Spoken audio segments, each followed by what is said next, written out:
वाहेगुरु जी का खालसा, वाहेगुरु जी की फतेह है। वीर जी, मैं आगरा से कोमल कौरानी।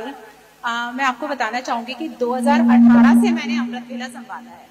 गुरु जी, भाई साहब मैं बहुत कंफ्यूज हूँ। कभी तो आप ये कहते हैं कि अगर आप अमृत वेला करते हो, सुबह अपना नित्यनेम संभालते हो, तो उसे हजम करना सीखो, किसी को बताओ नहीं।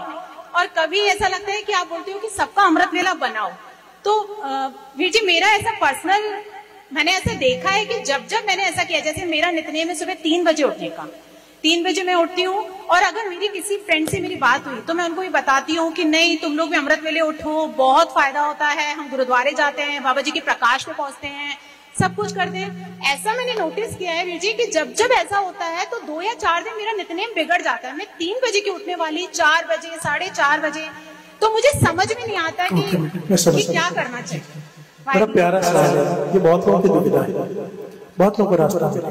इनका कहना ये है, आप कहते हो कि अमृत वेला करो तो फिर लोगों को बताओ नहीं, विनम्रता रखो। और दूसरी तरफ आप कहते हो कि लोगों को जोड़ो। बड़ी ध्यान से समझ, सारी बात ना मन की है। मैंने महापुरुषों से सवाल किया, मैंने कहा लोग मेरे पांव को हाथ लगाते हैं, मैं क्या करूं। महापुरुषों ने मुझे कहा था कि अपने पांव को माथा कभी मत टिकवाना, हाथ मत लगवाना, फतेह बुलाना या धन गुरु नानक बुलवाना, क्योंकि मर्यादा ही नहीं है। और तू पांव को हाथ लगवाएगा, खत्म हो जाएगा। प्यार से बोलिए धन गुरु नानक। तो मैंने कहा मैं नहीं चाहता हूं, फिर लोग पांव को हाथ लगाते, मैं क्या करूं।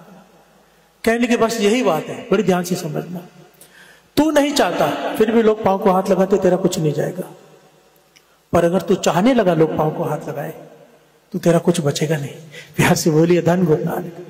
आप लोगों को जोड़ने के लिए अगर बोल रहे हो, भावना है कि दूसरे को जोड़ना है इसलिए बता रहे हो, तो नहीं छूटेगा बेटा।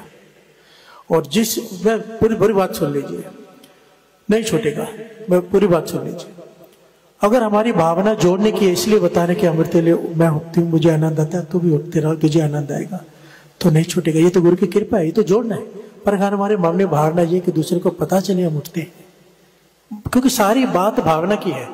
वहां पर समझाया करते थे, एक डाकू ने एक आदमी पे गोली चलाई, वो मरा नहीं, गोली लगी नहीं, बच गया, पकड़ा गया, अदालत ने उसे सजा दी। भाई उसको गोली लगी भी नहीं, मरा भी नहीं, फिर क्यों? क्योंकि भावना तो मारने की थी ना।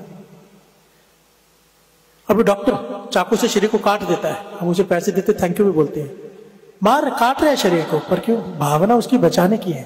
प्यार से बोलिए धन गुरु नानक। हमारी भावना क्या है? दुनिया ये देखती है कि मैं कर क्या रहा हूं यहां पर बैठ के। दुनिया बोल के वाह भाई साहब क्या कीर्तन करते हैं, भाई साहब कितना अच्छा बोलते हैं, भाई साहब कितनी ऊंची आत्मा है। गुरु नानक अंदर का देख रहे हैं कि मेरे अंदर क्या चल रहा है। गुरु नानक, दुनिया देखती है कि हम कर क्या रहे हैं, गुरु नानक देखता है कि हम कर क्यों रहे हैं। क्या मेरी भावना ये तो नहीं दुनिया मुझे पूछे, क्या मेरी भावना ये तो नहीं इतने सारे लोग आए, बहुत सारा पैसा देंगे, मैं प्रॉपर्टी बनाऊंगा। अगर मेरी भावना ये है तो मेरा कीर्तन करना भी एक व्यापार है, धंधा है। प्यार से बोलिए धन गुरु नानक। बात को समझिए, सारी बात भावना की है। और अगर आपकी भावना फिर भी ये है कि दूसरा जुड़े, आपकी भावना ये नहीं मुझे होशियारी मारनी, फिर भी छूट रहा है, तो उसकी वजह है बाबा आनंद सिंह जी के वचन। एक होता है खुद करना, एक होता है दूसरे को जोड़ना। दूसरों को जोड़ने के लिए अपना नित्यनेम दूसरों से 4 गुना चाहिए। जोड़ने के लिए अगर आपको दूसरे को जोड़ना है, जो स्टेज पे बैठ के बोल रहा है, जो दूसरों को जाके उपदेश दे रहा है कि अमृत वेले उठे, उसका नेम दूसरों से 4 गुना कम से कम ज्यादा होना चाहिए, तो उसकी बात पे असर होता है। नहीं तो असर नहीं रहता और अपना नेम भी छूट जाता है। तो बेटा अपना नेम बढ़ाओ, आपकी सोच बड़ी पवित्र है, ऊंची है, अपना नेम बढ़ा लो, गुरु मेहर करेगा। धन गुरु नानक, धन गुरु नानक।